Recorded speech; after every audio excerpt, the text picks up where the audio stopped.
Hi, it's me, Terry. I just did the last segment on listening skills. So this one is on being a visionary or having vision. So whether you're a leader or you're just a person that is you're looking at these videos to gain some insight, I think about what being a visionary means. Che Guevara is one person that comes to mind. He had an incredible mind's eye on what his principle-based, his belief system entailed. He was able to physically take it into action, and he had the charisma and the French word savoir-faire, that style about him that people listened. They followed him, and many people died for his cause, or the cause that they believed in. He died for his cause.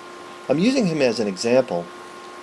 It's a fairly extreme example, but it's one that's very relevant to finding your way. And so when I think of vision, I think of belief, or I think of dreaming. When you're a kid, and you think of, like for example, myself, I wanted to be an astronaut. So I used to talk to my mother, my grandmother. I'd say, I want to, go to the moon. I was born in 1968, so I think that was the first time we landed on the moon that year, and it made me imagine, use my right brain, and think about what could be. Really good visionaries have an optimistic yet pragmatic approach to this vision, this dream.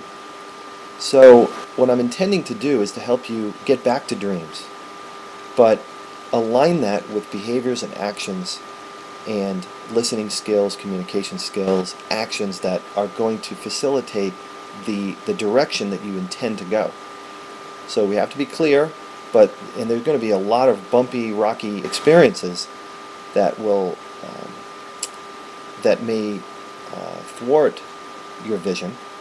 But strong visionaries have a connection to it. They have an inner certainty that they know it's the right way, it's the best way for all, which is essentially what presidency is. And remember, you're not going to win over everyone, but at the end of the day, people will find you very admirable for being able to have principles, not ideologies, but principles that you've thought through, you've questioned, you've been skeptical about your own belief system, but you have the courage to follow through with it.